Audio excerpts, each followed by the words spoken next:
Hello, my quilting friends. Leah Day here with episode 42 of the podcast. And today I'm taking on another great quilting debate. Is spray basting good for your quilts? So spray basting is an alternative to pen basting. It's an aerosol glue. And today I want to talk about and share my opinion about this stuff. So definitely be looking forward to this podcast while I take this on. You know, different quilters have different opinions, and that's perfectly fine. And I think it's really fun to kind of dig into these topics and share more about them. And I hope that you're enjoying them too. It's a lot of fun to think about this and try and look at it from many different perspectives and also look up some quilt history along the way.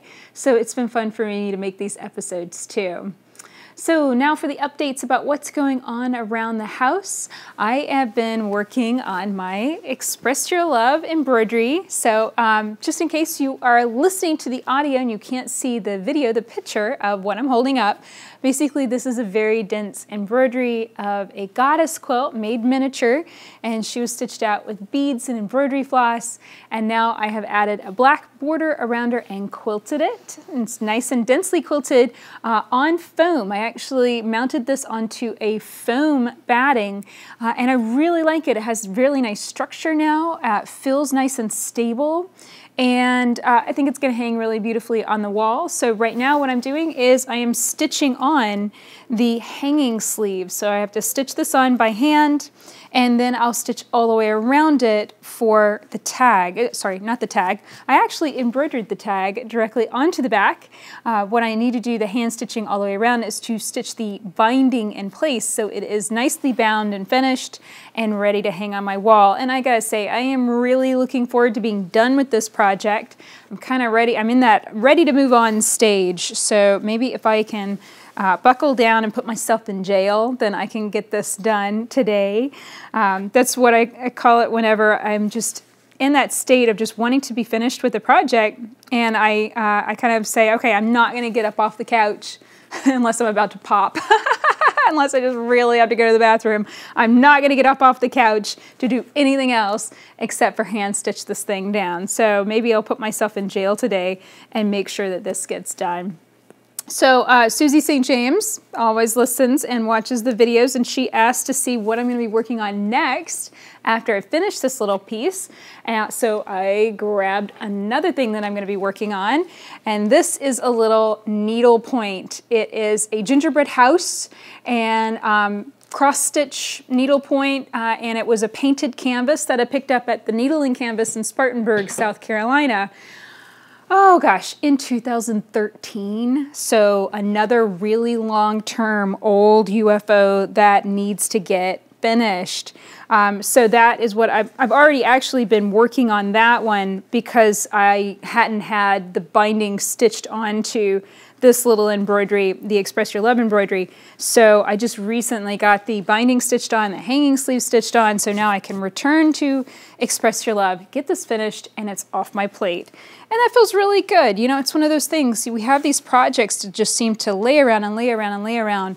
When they're finally in this stage and nearly done, it feels amazing, and it seems to go so fast. And then I always sit there and wonder, like, gosh, why did I wait so long to get that little bit of stitching done, or to just get that little bit of work done so I could enjoy it? And you know, sometimes it's just a matter of stitching on some hand binding that keeps a project in, like, you know, unfinished purgatory for 5 years straight. And it's a shame, you know? I mean, the point of making these things is to enjoy them, to be able to finish them, enjoy them, and see them on the wall and take pretty photos and all that good stuff. So I really like that I have this hand stitching time. Basically, my son and I watch a show, and actually Josh has joined in. He started watching with us because we are watching all the episodes of Star Trek now, Star Trek Next Generation.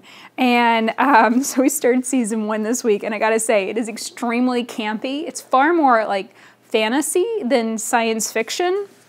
And Josh is like, oh, these first season episodes are so terrible. I've never seen any of these. Like, I remember watching maybe a handful of Star Trek episodes. So it's been a delight. It's been really, really fun to watch this with the guys and be able to get something done while I'm doing it. I set to hand stitch and just basically listen to the television, and everybody's happy. So it really works well for my family too. So another thing that got started this week is our rainbow log cabin quilt. Last week was really prep. It was getting our fabrics together and getting them cut and ready to go. This week we actually got started piecing the quilt blocks. So definitely check the blog or leahday.com/2018 party for the link to how to piece log cabin quilt blocks. We're going to piece the blocks first because there's a lot of them. And then next week, we're going to actually start piecing them together to create the rainbow log cabin quilt. So you still have plenty of time to join in this project. I mean, my quilt-alongs never have a time limit. There's no point that we ever take the videos down, so you can get started really any time and begin piecing this.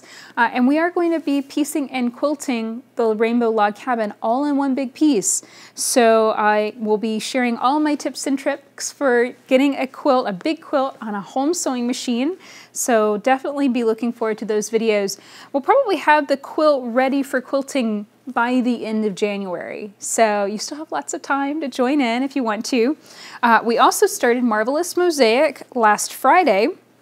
So Marvelous Mosaic is really an opportunity to experiment with walking foot quilting, to learn a lot more designs. We're going to stitch out 30 designs together, but we'll take 20 of those squares and put them, connect them together to make the Marvelous Mosaic quilt. And that is that technique, when you quilt something separately and then put it together, that's called quilt as you go. And that keeps it really nice and manageable on a home sewing machine. It keeps it small. So I shared, that was a really big post.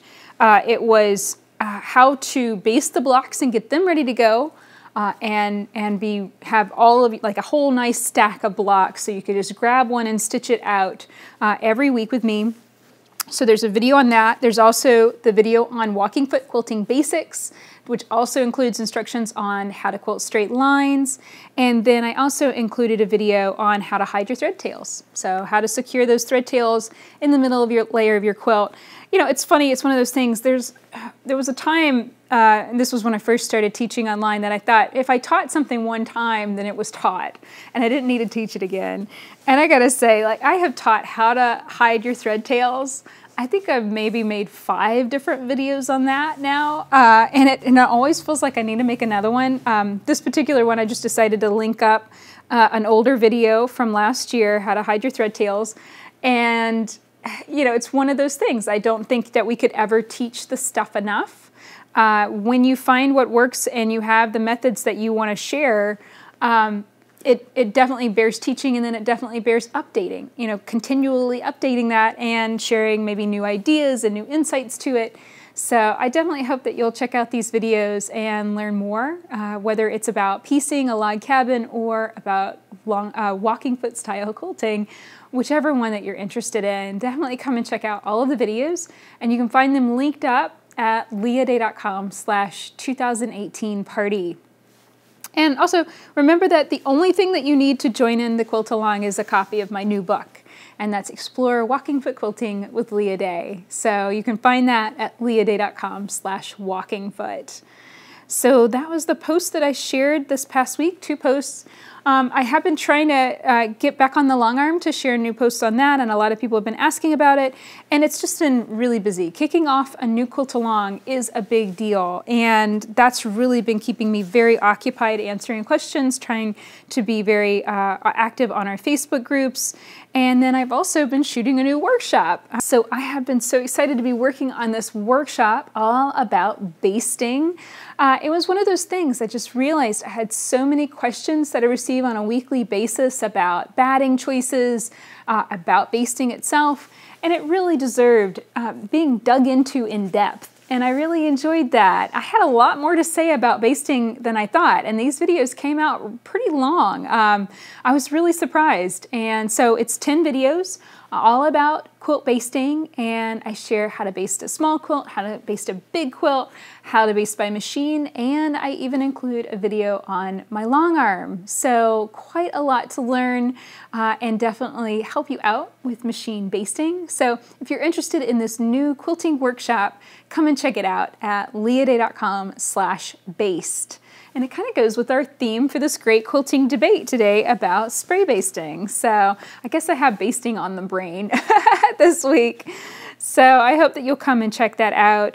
It was really nice. Josh and I both really wanted to get this workshop out, and he was definitely kind of my right-hand man with this. He helped me film a video on basting a small quilt on the dining room table. And then he really was the person behind the scenes editing. He edited almost all of the videos and got them all ready to go. So it feels really great when we're on the same page. And that's just one of those things about running the business with someone else. You know, sometimes I want to run off on some kind of crazy tangent, and Josh is kind of like, you know, hey, he wants to, you know, focus in on something totally different. And so sometimes it can feel like we're not going in the same direction. But whenever it feels like this, when we are both on the same page, we're on the same track, that feels really great. And I'm challenging myself, that word of the year, challenging myself to stay more on track with Josh. I think we work so much better when we're working as a team and we're both on the same page like this. And some of that has to do with I just need to be a little bit less stubborn and a little bit more willing to take direction. I'll be honest, you know, I always wanted to own a business. I always wanted to be an entrepreneur since I was in 7th grade, and I learned that word, entrepreneur. I was like, that's me, definitely, that's me. But I never anticipated running my business with anyone else. And so that, you know, kind of came as a surprise. And when we incorporated in 2014, it did change things because Josh is a 50-50 shareholder with me. So it is like kind of a boardroom negotiation a little bit on some things. And we don't always agree, but I try not to run off on tangents without Josh at least being on the same page. And I have found that that works really, really well. And I feel so very fortunate to be sharing this business with Josh. I could not do it all without him. I certainly couldn't. And I'm not ashamed to admit that. Josh is awesome at what he does, packing the orders and handling email and helping people out on Facebook. You know, a lot of times he's the one that's online so much more than I am because, of course, I've got to shoot some videos and, you know, make these quilts and all that good stuff. So I've just really, I don't know, I guess I'm feeling really, really thankful and gracious for having Josh in working the business with him. And then I think it also just feels amazing when we are on the same page and moving forward. I think that feels really good. I need to remember this and challenge myself to keep this in mind, you know. Speaking of the word challenge, that is my word of the year, and I want to kind of, I want to keep that more in mind. I might not share an update about it every single week, but I definitely want to keep it very much present and something I'm thinking about continually. A few challenges did strike this week, and you know, it was just mostly a reminder that life is short and you never know how much time you have, and to be always thinking of that and how can I say this? Appreciating the life that we have. And I had a choice on Sunday whether I could go on a hike with the guys or I could stay home and get ahead on work, you know, film this podcast intro a day early and, you know, get some editing done on the workshop and just all those like kind of little things pulling together. But basically I would have been working all day instead of spending time with my family. And I just kind of had a reminder that what is important is not necessarily what I'm just trying to, you know, work through for work right this second. Sometimes the most important thing, the memories that we're building day after day, week after week. And I certainly don't want my son only remembering me working all the time or stitching something all the time and never spending any time with him. So yeah, we went on a hike and made it to the top of a little mountain and had a wonderful, wonderful time. And I'm so happy that I went. I was feeling kind of sad, and that hike made me feel a lot better. And I think it was a good just affirmation of pay attention and be present and appreciate the time that you have, because we never know if, you know, disaster can strike. People can get sick. You can lose someone that you love. and it could happen tomorrow, and we have no warning, you know, things happen, and it's sad. But also to love the life that you have every day, you know, and that was really good. We had a wonderful time and came home and made key lime pie desserts, and James got a kick out of that. And so, I mean, it was really, really a fun day. So I felt fortunate about that, and also really happy that I could set work aside and leave and not be distracted by that, not be constantly focusing on, oh my gosh, I'm gonna be so behind, or you know, something like that, that I could set it aside, be with my family fully, you know, completely mind and body, and really enjoy their presence and enjoy going on that hike and being outside. Even though it was freezing cold, it was still a lot of fun. And I gotta say, actually, I have started really enjoying hiking in cold weather. You know, in the summertime, hot, sweaty, not my thing. I really am not into it. And the last time I went on a hike like this, I got chigger bites, which you don't want to get. They're awful. So I think the wintertime is more my beat for hiking, because the chiggers are dead or dormant, at least right now. So that was a lot of fun, and I think we're going to plan to do that about every weekend while it's nice and cold and there aren't any bugs crawling around. So I think that's going to be a great thing to do with my family every week. So that's really what I've been thinking about and what's been going on around the house. Dad right now is downstairs stitching out some new embroidery designs that he has digitized. I'm really excited to see these, and I can't wait, because we will now have, once these are all done and ready, we will have 3 different collections for you, a total of 75 designs that you can stitch out on an embroidery machine. And I'm looking at some fun projects to design to make with these so that you can stitch them out, connect them together, and make some bags, make some wall hangings, just make a nice variety of different projects that are really easy and simple to stitch out using an embroidery machine. So you can always check out our embroidery collections at leahday.com/embroidery. And be looking forward to more on that coming up in a future episode. I think it's going to take about a week or so to get these stitched out and tested, and then of course new projects designed. So I'll definitely give you an update about that next week. So that's pretty much it for the updates around the house. Please come and check out our new workshop all about quilt basting. You can learn more about it at leahday.com/baste. Hello, my quilting friends. Leah Day here with a new great quilting debate. Is spray basting good for our quilts? So basting spray, what it is, it's basically an aerosol glue. And quilters use it to spray the layers of their quilt, so the top, the batting, and the backing fabric. So you can spray it and coat it with a layer of glue, and that will temporarily hold the layers of your quilt together while you quilt it. So that's why this material is popular. It is speedy and it is quick. You can spray it all over the place, and those layers of your quilt will stick together pretty good, and then you can quilt it, and you don't have to mess with pens, bent safety pens, or pens and Pinmores like I use. You don't have to mess with any of those types of things. You just need to get a can of aerosol glue and spray the layers of your quilt together. Now, as you can tell, I'm not a huge fan of this stuff. First off, you know, I generally don't like aerosol cans in the first place. I personally look for spray starch that always comes in a spray bottle, so that way I don't have to buy an aerosol can.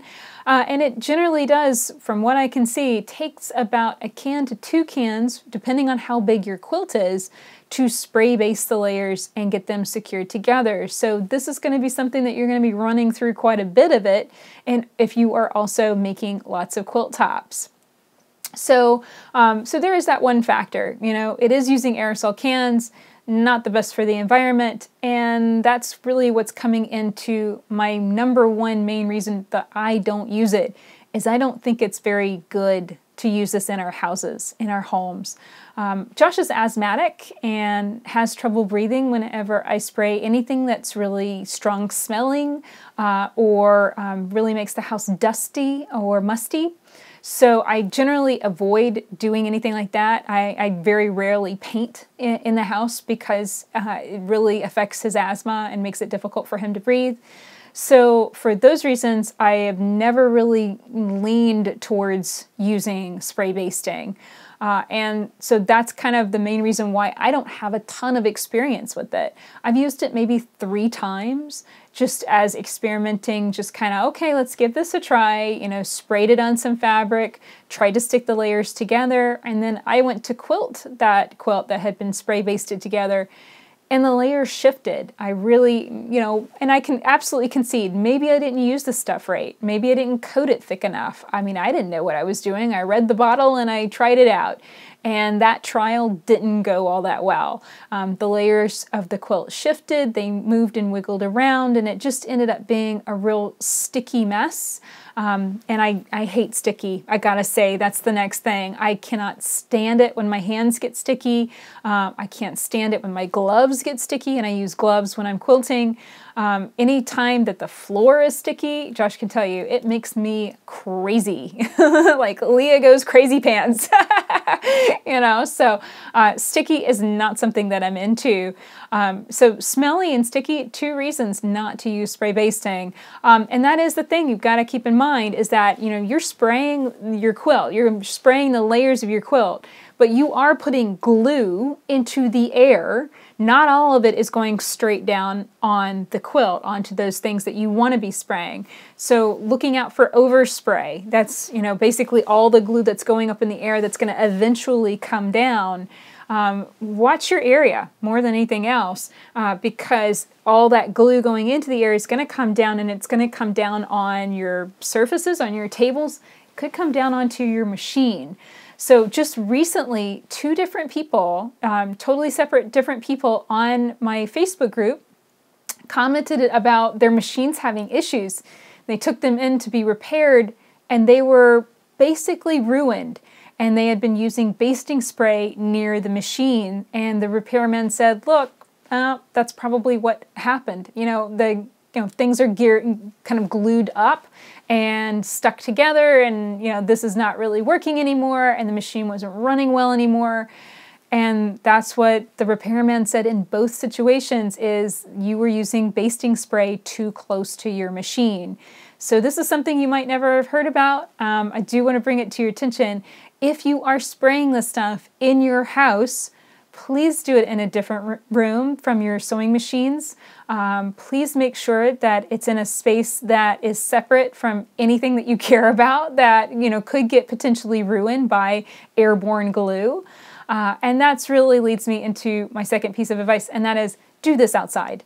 I think that's really the safest bet. A bottle for just about every can of basting spray that I have ever seen has said spray this in a well-ventilated area. And I don't know about you, but my sewing rooms are not well ventilated. They have windows, but they are very rarely open because I've got central heat and air, you know. I mean, well ventilated, you know, in a term of, you know, having worked in a machine shop, I know well ventilated meaning, you know, the doors are open and air is actively being pushed through like an air tunnel through the whole space. Well ventilated is a filter running on max all the time. Well ventilated is outside, basically. And I think that's really the best place to do this. Spraying outside makes the most sense when you think about, you know, the glue going into the air and then coming back down again and getting on your machine or getting on your tools, or just simply coating all your surfaces with a layer of glue. You know, I just think that it's a much better idea just to do this outside and then bring your quilt pieces inside. So my friend Krista Watson is a master at this, and she shared a post on her blog about how she processes her quilts, how she bastes them. And so she sprays the layers outside and then brings them inside to actually squish them together, to layer them together, to get them solid and secure. So definitely check out her post. I'll make sure to link it up in the show notes so you can see how her method for spray basting. And Krista's actually going to be on the podcast next week, so it's kind of a cool thing. And we chat about this a little bit. So I hope that you'll be tuning in next week and hear more and learn more about Krista too. So there are methods that I think, if you are going to use this and you do want to try this option, I think there are methods to try. Certainly these days when it is this cold, at least in the United States, basting spray outside doesn't sound like all that much fun. It is really, really chilly, basically everywhere. But, it could be one of those things that you wait a little bit, get into springtime and then baste up maybe all the quilts that you have in your closet. So that way you have them all ready to go at once. And then you can spend the next several months quilting all of them. I think it really comes down to find what works for you and use it. And, ultimately basting spray didn't work for me, and it was not going to work for my family, especially with Josh's sensitivity to smells and stuff like that. And then, my own personal opinion about using aerosol cans and that kind of thing. So I think this is one of those things. It's okay to have different opinions. It's okay to use different materials and tools. Now let me tell you about my favorite way to baste, and this has actually changed recently. So I have pen basted for years on a dining room table, and that has worked great. It certainly did the job, but it was also a time-consuming and tedious process. It was not my favorite thing to do in the world. So something that I started thinking about as I was using, starting to get into long arm quilting and using the Grace Qnique was, I wonder if I could take care of this on a long arm and no longer have to worry about, all the spreading out on a tabletop and taping things down and that whole 9 yards, and then also inserting 50 million pens. So I've been playing with this, and actually that is one of the videos included in our new workshop. Basting Basics. And so, yeah, you can baste a quilt on a long arm. Now, you might not have a long arm. You might not be interested in ever owning one. That's perfectly fine. You can find many quilt shops these days are offering rental time. So you can take a class, learn how to load the machine, learn how a long arm works, just learn the basics, and then you can then rent time, and you'll be able to baste up several quilts on a long arm in the space of time that you could take to just baste one quilt with pen basting on your tabletop. So I think that's a really cool method. It's something that I've gotten into and I really enjoy. It does not put a lot of wear and tear on my body. It doesn't put any harsh chemicals into the air. It gets the layers of the quilt really nice and locked together and secure, which I love. So for all of those reasons, that's become my favorite basting method. And I think that it also bears contacting your local long armor. You might be able to work with your local long armor and see if they would baste the layers of your quilt for you. Certainly if you had multiple quilts ready to go, that might be something that they would be able to help you out with.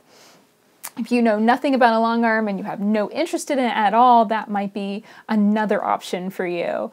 And I don't think it ever hurts to ask, just call somebody up and say, hey, would you be willing to help me with that? I don't think it hurts to ask, and just put that query out there. So that's really it for basting spray and spray basting quilts. I'm not a fan of it. I do worry about quilters using it in their sewing room, not just for the fact that it's aerosol glue going in the air and that could potentially mess up your machine, but I also worry about quilters breathing these chemicals because do we really know what that is or how safe it is? I mean, the bottle says to spray it in a well-ventilated space, so please only spray this stuff outside. I think that's really where it's the safest. And then as far as the long-term effects of the chemical in your quilts, I wrote an article, this was several years ago, when I found a research study put out by the University of Nebraska, and it was about the aging effects of different types of glues used in quilts. So basting spray, fusible glues, that kind of thing. So I'll make sure to link up that article as well, and basically their finding was using basting spray and fusible webs definitely did age a quilt faster than if they did not have those chemicals, those glues within the quilt. So that's something to think about too. Some people really care about their quilts lasting 100 years. And some people really don't. You know, it's really funny how, you know, I'll have 2 different comments from 2 totally different people in the same day. So I'll get a comment that's like, how could you use starch? You know, that's going to, your quilt's going to get chewed alive by bugs in like a year.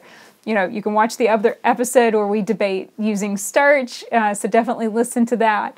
And then I'll get a totally flip side comment from someone that's just like, you know, I could care less whether this thing lasts another year, you know, I'm just going to give it to my kid and let him drag it around, and I just hope he enjoys it. So there's a wide range of quilters out there. There's a wide range of all of us and why we make quilts, and how long we want them to stick around and how long we want them to be used and enjoyed.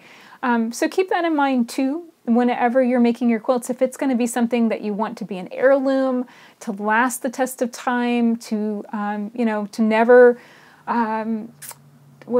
like yellow with age, you know, that kind of discoloration, that's really what they found was the negative side effect of using these glues, is that the quilts did show age and discoloration much more quickly.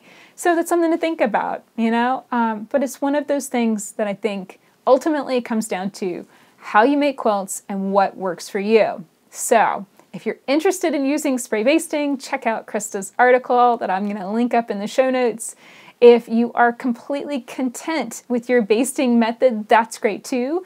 And if you are just getting into quilting and wanting to learn more about basting and needing to see kind of a step-by-step how-to guide on basting, come and check out my new workshop, Basting Basics, and you can take a class with me that is all about this step of the quilting process. So I hope you'll come and check out that workshop at leahday.com/baste. And that's it for this week. I hope you enjoyed this episode along with all of our episodes of the Hello My Quilting Friends podcast. You can find all of them linked up together at leahday.com/podcast. Until next time, let's go quilt.